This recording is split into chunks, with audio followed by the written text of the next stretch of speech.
পরিকাঠামোগত উন্নয়নের কাজ সম্পূর্ণ।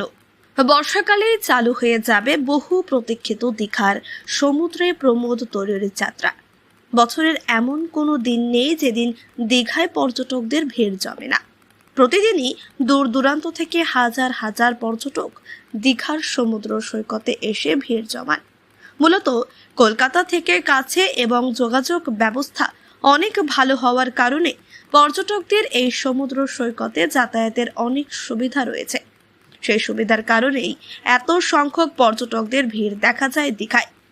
আগে দীঘায় আসা মানে সমুদ্রের স্নান করা এবং ফুর্তি করে বাড়ি ফেরা, এটাই ছিল রুটিন। তবে পরবর্তীতে সেই রুটিনে আমূল পরিবর্তন এসেছে প্রশাসনিক উদ্যোগে। এখন দীঘায় সমুদ্রে স্নানের পাশাপাশি বিভিন্ন জায়গা ঘুরে দেখার জন্য তৈরি হয়েছে পার্ক, মিউজিয়াম, কফি হাউস, আরও কত কি। তবে এবার সবকিছুকেই ছাপিয়ে যাবে সমুদ্র বক্ষে প্রমোদ ভ্রমণ। গোয়ার মতো দীঘাতেও সমুদ্র বক্ষে পর্যটকদের জন্য প্রমোদ ভ্রমণ পরিষেবা চালু করতে উদ্যোগী হয়েছিল দীঘা শঙ্করপুর উন্নয়ন পর্ষদ। 23 সালের ডিসেম্বরে পরিষেবা চালুর লক্ষ্যমাত্রা নিয়ে সম্পন্ন হয়েছিল এমভি নিবেদিতার নামের প্রমোদ তরী বা ক্রুজের সাজসজ্জার কাজ। কিন্তু তার পরবর্তীতে নড়বড়ে হয়ে পড়েছিল পল্টন জেটি এবং গ্যাংওয়ে। ফলে সে সময় স্থগিত হয়ে যায় প্রমোদ তরীর সমুদ্র যাত্রা। তবে অবশেষে সেই বাধা দূর হয়েছে। বর্ষাকালে দীঘায় এবার গোয়ার স্বাদ উপভোগ করতে পারবেন পর্যটকেরা। সমুদ্র বক্ষে প্রমোদ ভবন চালু করার জন্য প্রশাসন শুরু করেছিল যাবতীয় পরিকাঠামোগত উন্নয়নের কাজ। ইতিমধ্যেই সেই কাজ সম্পূর্ণ হয়েছে বলে জানা যায়। এ বিষয়ে দীঘা শঙ্করপুর উন্নয়ন পর্ষদের প্রশাসক তথা কাথির মহকুমার শাসক সৌভিক ভট্টাচার্য জানান, প্রমোদ তরীর ফিটনেস সার্টিফিকেট হাতে এলেই পরিষেবা চালু করে দেওয়া হবে।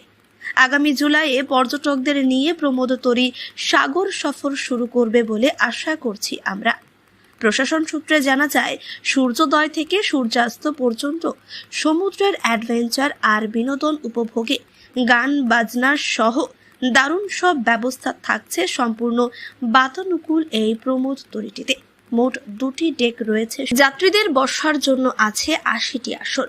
প্রতিটি ডেকেই আছে সমুদ্রের নীল জলরাশি ও আকাশের মিতালি উপভোগের চমৎকার ব্যবস্থা। থাকছে রেস্তোরাঁ। বর্তমানে দীঘার নাইকালী মন্দিরের প্রাঙ্গণে নির্মাণ করা হয়েছে নতুন পল্টন জেটি। সে সঙ্গে জেটি যাওয়ার রাস্তা কংক্রিটের করা হয়েছে। আপাতত চম্পা নদীর মোহনায় নোঙর করা হয়েছে প্রমোদ তরী এমভি নিবেদিতা। প্রশাসন সূত্রে জানা যায়, চম্পা নদী মোহনা তীরবর্তী এলাকায় সীমাবদ্ধ থাকবে এই সমুদ্র সফর। ফলে এবার দীঘায় এসে সমুদ্র স্নানের পাশাপাশি সমুদ্র বক্ষে ঘুরে বেড়ানোর মজা উপভোগ করতে পারবেন পর্যটকেরা। সমুদ্রের অ্যাডভেঞ্চারের পাশাপাশি মোহনার তীরে রূপসী ম্যানগ্রোভ এবং পাখিদের কলতানের সঙ্গে সমুদ্রের ঢেউয়ের শব্দ এক নৈসর্গিক দৃশ্যপট করে তুলবে পর্যটকদের মনে। প্রশাসন সূত্রে এখনও এই প্রমোদ ভ্রমণের ভাড়া কতটা জানা যায়নি। তবে আগামী দিনে এই সমুদ্র বক্ষে প্রমোদ ভবন জনপ্রিয় হয়ে উঠবে তা আর বলার অপেক্ষা রাখে না। পূর্ব মেদিনীপুর জেলার দীঘা থেকে সৈকত সিয়ের রিপোর্ট, লোকাল 18 বাংলা।